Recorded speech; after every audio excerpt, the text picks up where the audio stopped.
Welcome to the Nurse Shark Academy Show, a Baxter Professional Services production. Welcome to the Nurse Shark Academy Show, where we're experts in nursing and experts in business. I'm Tina Baxter, your host. Today's guest is Amy Madrigal, and today's episode, how one nurse uses her experience to prepare the next generation of caregivers. Tired of feeling trapped in a job that no longer fulfills you? Is your nursing job no longer the fun-filled adventure you imagined? Find your passion again through nurse entrepreneurship. Step out into the light and come feel the sun. Join the Nurse Shark Academy today at thenurseSharkAcademy.biz and come feel the sun. Welcome to the Nurse Shark Academy Show. I'm Tina Baxter, your host. The Nurse Shark Academy Show highlights nurse business owners and others in the healthcare field who promote entrepreneurship. We interview nurse leaders and encourage them to tell their story.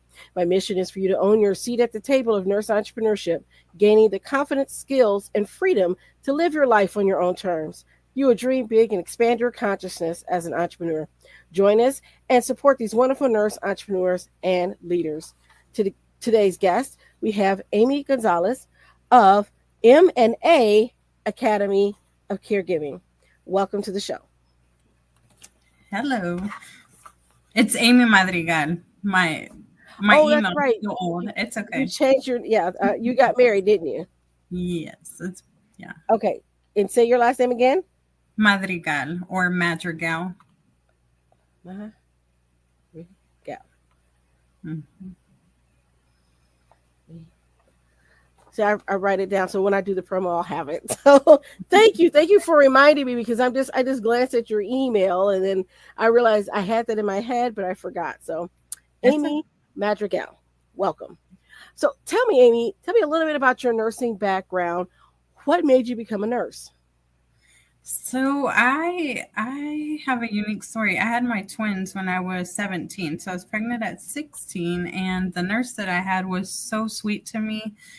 She was non-judgmental, and from honestly that point on, I knew that I wanted to help others.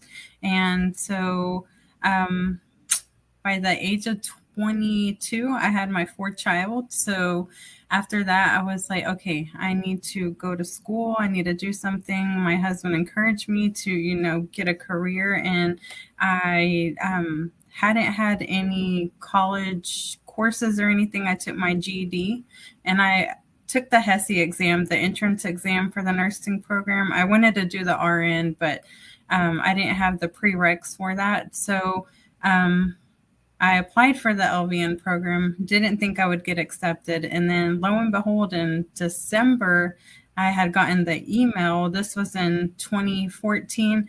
I had gotten the email that I was accepted into the LVN program. So I was shocked. So I just knew God had it in his plan for me to become a nurse, because I hadn't, it had been such a long span from 15 to 23, 24. To actually get into the program with just my GED. So I was blessed to apply the first time and get in. Well, can I just say, for one, congratulations on that, because that's huge. And I want our listeners to hear that. Just because you may not take the traditional route, right? Many of us didn't start out in nursing. We may have started in a different field. We may have had some things that happened in our family life, children, illnesses, taking care of loved ones. We don't know, but you persevered, and you make it sound like you were this old hat by then. But of course, 4 kids later, you probably felt that way. But you were still pretty young. From 15 to 23. Yeah, but you were still pretty young. And I want to say, you can start at any time. Don't let your age stop you. If you have that drive and desire, go for it. I tell people that all the time. They'll be like, oh no, I'm too old. I'm like, you're never too old. So to be honest, I tried a couple of times, doing my prereqs, and I had a hard time with anatomy and physiology. So I did this mistake. I would work night shift when I was at LVN, 10 to 6, My husband would drive me like 35 minutes down the road to the college. I'd go take my A&P class. Well, I failed it with a D. So I had to do it over again until, so that was in 2015. In I was a floor nurse for a year, a charge nurse, and then I moved into administrative nursing. So I did several roles as a LVN in administrative nursing. I did wound care, infection control, and then I decided I really wanted to apply myself and go and try to get into the transition program. So I did, and I got accepted. That's when COVID hit in 2020. So the role that I had of infection control, I mean, you can imagine in long-term care, it was chaotic, I can. especially yeah, especially in the position that I was. You had to start COVID testing every week, so it was just a lot. So I had to make the decision to withdraw from the transition program. I was actually in my third semester. I only had one semester to go to graduate as an RN. So I withdrew because I felt like at that time the facility needed me more. And so I did that. Then the year after that, I, talked to my administrator at the time and I told her, I feel like I put my dream of becoming an RN on hold because I knew everyone needed me more at that time. And there was just a lot going on. So I applied and I got in, and I actually came out of my administrative nursing position and went to the floor. And I would work Thursday, Friday, Saturday nights, 6 p to 6 a.m. Thursdays were brutal. Getting the clinicals, I wouldn't sleep.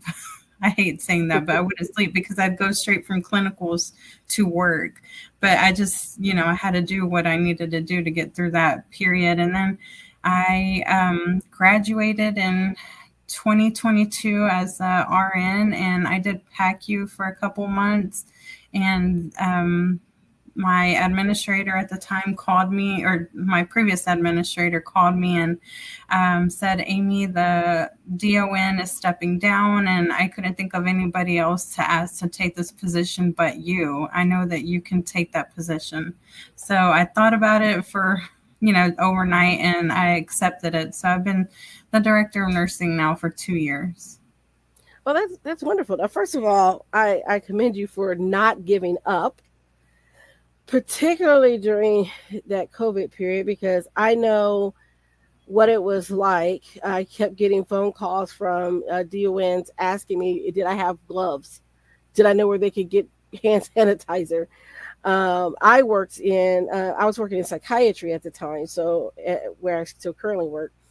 And I had just left the nursing home setting like in 2017, but I still had a lot of contacts there, and I still came in and do trainings for them. And so I can only imagine what was going on at that time. But I'm glad that you were able to finish and get your degree and become an RN. And then now you've come full circle and come back to working in long term care. Mm-hmm. Um, so I understand that you've been the DON for 2 years, and now you're starting your own business. Can you tell me what made you decide to do that?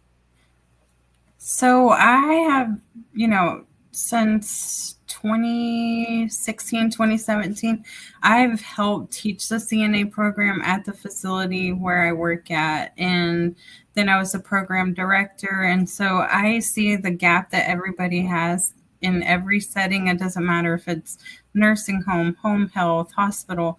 Everybody needs CNAs. So I felt like this was the perfect opportunity for me to take advantage of the skills and knowledge that I already have to make sure that we're producing high quality CNAs. So that, to me, I'm passionate about, letting the students know you're starting here as a CNA, but use this as your stepping stone if that's what you choose to do. Because a lot of them, I feel like they kind of feel down if they start off as a CNA. And I'm like, we need you. Like, y'all are the eyes and ears.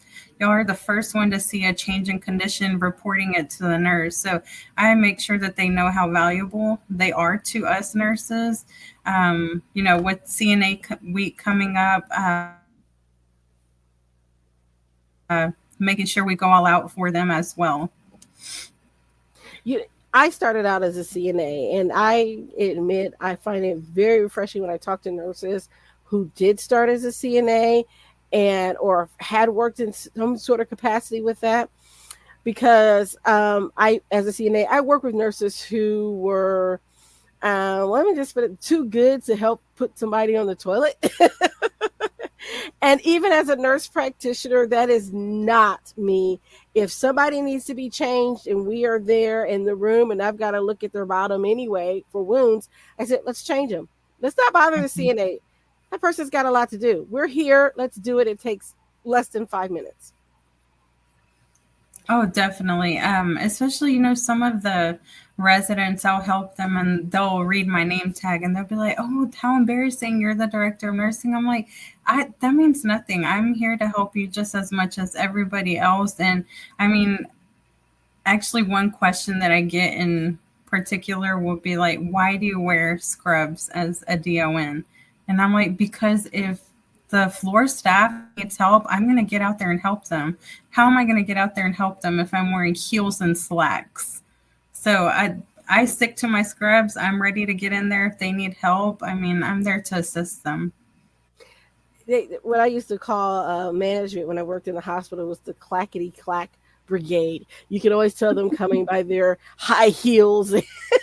You're coming to No, the that's floor. not me. I feel like that, you know, everybody has their own way of dressing. That's fine. I just feel like if there's an emergency, I need to be able to get in there and help. So I just stick to that, and there's been several emergencies that I have to jump into, and I wouldn't be effective in heels or slacks. So, It's interesting because when I worked in long term care, and I came from psychiatry, so I was a psychiatric nurse, and then I became a nurse practitioner and working in long term care.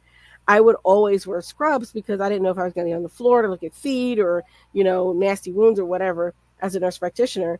And I just remember being there one day, and I had a resident wave me down, frantic because she had to go to the bathroom, and everybody was feeding dinner. And I said, well, I can help you get on the toilet, but I'll let the nurse know to come get you off. So I got her onto the toilet because she was trying to get not just staff, but she was going after other residents and their families. She was like, I family was just members. desperate. So I said, I'll just put her on the toilet. And I did, and got her situated and put her on there, gave her the call light, and did all the stuff I did. And I went and told the nurse, now she's in the bathroom because this is what was going to happen. And I was afraid she was going to take herself and fall. Mm-hmm. And that And is what happened. yes. And so I had another resident that I was helping to change her, and she had a horrible sore in her bottom, and she was needed cleaning up. And so I just like, well, we're here, let's just clean her up so I can see, because I've got to clean her up anyway. I can't see the wound. And she's just bawling. She's like, you don't need to see this. And I'm like, I'm still a nurse, right? It still says nurse, right? And so I was able Hmm. to talk her out of that. And I think what people don't understand is that although we have a title, we're still nurses. We're still nurses, and we're still going to act accordingly. Oh yeah, I will never not help anyone that needs my help. I mean, I'm still a nurse at the end of the day, so. Okay. Now, I know your business is fairly new, and I know you're going through the regulatory process for your state, which is Texas, by the way, if anybody's interested. So tell me, what has that process been like for you trying to start this business?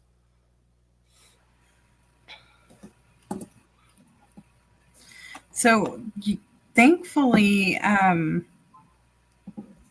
thankfully, with being the program director, I'm familiar with the HHSC application and renewal and that, and how to submit students. So what I did was, since I knew I was going to be embarking on this new adventure, I removed myself as the program director on the NATSUP. Um, so I put my assistant director of nursing as the director. That way I could be listed as just instructor for the facility. And so I applied through HHSC. I felt like that application was fairly easy. Got approved maybe a week or two later. And then now I'm working on the Texas Workforce Commission. And that one is a little bit more daunting just because of the amount of paperwork you have to send in: catalogs, policies, procedures, attendance, rosters. So you want to make sure you send in everything at one time so you're not getting it sent back to you. So that part has been uh, is a little scary. I haven't submitted that yet because you also have to have a um, financial statement of stability. So you have to work with a CPA that's licensed in that state. So I am working with somebody. I'm just waiting on some statements to send over to her and then send everything over to the Workforce Commission. And I think they usually, it says they take about 90 days to get back to you. But I've talked to other school owners and they say it doesn't take them that long. Well, that's good. So you're moving right along, and so you're in Angleton, Texas. In case anybody's listening from Texas and you want to know how to get into CNA training, to look you up when you're ready, because you'll be open before long. I'm quite sure.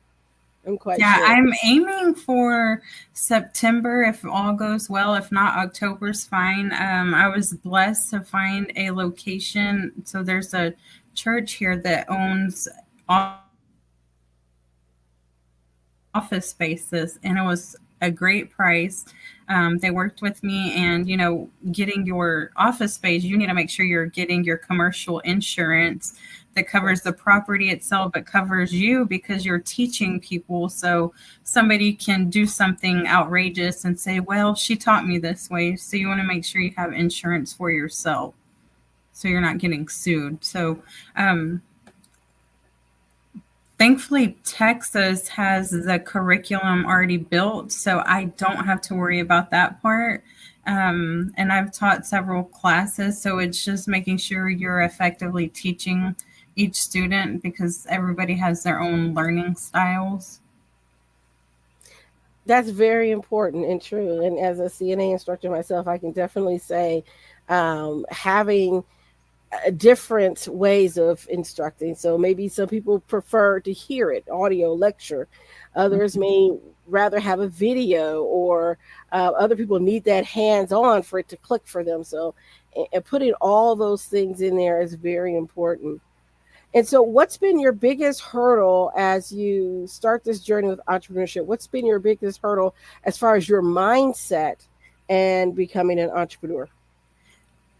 I think it's the fear of failure. You have to get out of that because it's scary, right? You're in your comfort zone, like, and I'm still going to be doing my full-time job until I can get to a point where, if not if, it will flourish. And then that's my end goal. My vision is to have multiple locations. So that's the point I want to get to, but I think it's the fear of failure. So I had, when I first started in January, I told my husband, okay, January is my month of research. February will be my month of action. So then my research dragged a little bit into February. And then I was like, okay, I've got to start looking into all this. But I feel like I've been keeping a good pace and networking with people that have gone through this process. They're more than willing to help. I mean, YouTube videos, just reaching out to people on LinkedIn, they're more than willing to help. And I think the other thing is to bootstrapping this because I really don't want to take out loans. So you just have to take into consideration what your startup cost is going to be and know that that cost is not going to be every month. It's just, one time. The Workforce Commission, I feel like their process is a little pricey. It's about $1,400 for the application, but it's a one-time fee. So, and then your insurance. So just, I've been picking up some shifts to try to not get into debt opening this. And that's important to hear, because I think a lot of nurses forget that they have the capacity to help fund their own dream. We all know how to pick up a shift, to purchase the car, to pay the house note, to do the things. So why not pick up that extra shift and invest that money into your own entrepreneur dream? And I applaud people who can do that. Now there are some that may have funding, and that's great too. But not everybody has that available. But you mentioned something very important, and that's having a budget and understanding what your startup costs are going to be. This is where I see a lot of people, and when they're starting their business, forget to do that. Look at that and see what their startup costs will be and how you can work towards that. When we started our CNA school, one of the things we did is we went to some flea markets and found equipment. uh, Amazon, we got equipment there. We also got equipment from donated to us from the hospital. Our first set of linens came from the hospital. The hospital had this deal where they got rid of their old linens, and you could get a sack of linens for like $1. And so we got all the linens we needed for our school that way. So look at those relationships and partnerships that you've developed over the years, and find out if they're throwing away old equipment. You'll be surprised. Nursing homes do it too. They'll say, "Oh, we're getting rid of our old hospital beds and we're getting new beds in." Well, instead of having them throw them out or send them to the dump, see if they can donate it to your school. And that's one thing I did. So I started reaching out to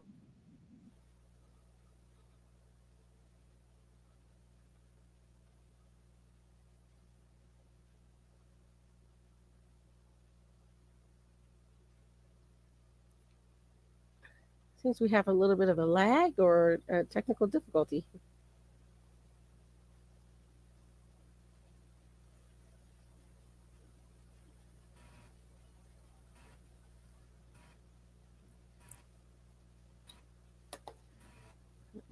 sorry.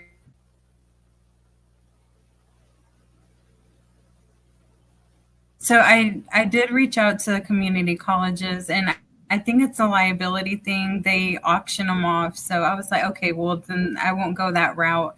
And actually, my activity director was like, you need to look at eBay. And I was obviously a little like, I don't want to order through eBay. And I ordered a mannequin for like $250 with the interchangeable parts and really good quality. So I'll be ordering another one. And then actually, the facility gave me two beds because they're changing out to electric beds. So they're crank beds. So I don't have to Mm-hmm. purchase that. It's just finding ways to reduce your costs and using the, like you said, partnerships that I already have. So I reached out to our McKesson supply manager, and I was like, this, I'm going to be doing this business. Is there a way that I can open an account so I can be ordering my supplies through you? It set me up an account, and I'll be able to order through there. And yeah, that's important. And I don't think people think about those with those vendors that you need to get in contact with, and all those different things when you're starting up your business is very important. Okay, so lastly, our last question is, if you were Can to I add have, one more thing on that though? sure, go ahead. So after like 2 months of me doing all this research on my own, reach out to your local community colleges. They should have small business development centers, and it's free. And you sit down with an advisor, and they make sure you have everything going on the right track. Things that I didn't know I needed, they make sure they have this list for you, and you can meet with them. So that's been a great asset, and it's free. And that's wonderful. And yes, when we started our business, we used SCORE. We met with them, and that's a free program too. Then they work with the SBA, the Small Business Administration. Hmm. Okay. Well, our last question is, if you had a piece of advice to give to a budding entrepreneur, what would it be? Advice that I would give is I think you should look at all the skills and knowledge that you're already offering the company that you work for, and why not be able to use that for yourself to do a business. And it is scary in the beginning, but you're going to have that freedom in the long run to do what you want to do and help out others where you see the gap is. You already know the problems that are going on. You have the solutions with the skills and knowledge that you have. So I'd say just go for it. All right. Okay. Now, how would our listeners get in touch with you if they wanted to meet with you or to ask you more questions? So they can reach out to me on LinkedIn, Amy Madrigal, or I have an email too, info@academyofcaregiving.com. Those are the two ways that they can reach out to me. And I'd love Okay. to talk with anyone. Great. We'll definitely have that information in our show notes. I want to thank everyone for listening and joining us here at the Nurse Shark Academy show. Please, if you're watching us on YouTube, don't forget to subscribe and hit the notification bell so that you know when all of our episodes are uploaded. Also, if you're following us from Podbean or wherever you get your audio podcasts, don't forget to leave us a like and a comment. We appreciate you supporting our show. And don't forget that those that are patrons, we do have special content that's available for our patrons only of our show. And you can become a patron by going to podbean.com and looking for our show. All right. Thank you. That's all we have for today. And we'll see you next time. Thank you for having me on. Hey, before you go, exciting news about the Nurse Shark Academy show. The Nurse Shark Academy show has been nominated for a Women in Podcasting Award, so please vote for me. We are nominated in the business category. So go ahead and cast your vote for us for the Women in Business Podcast Award for the Nurse Shark Academy show, and you can vote for us at www.thenurssharkacademy.biz/podcast awards. Thank you for listening to the Nurse Shark Academy show wherever you get your podcasts or watching us on YouTube. Don't forget to like and subscribe, and don't forget to hit the notification bell so that you'll know when all of our episodes come out. If you want further information, you can contact us on the nurssharkacademy.biz.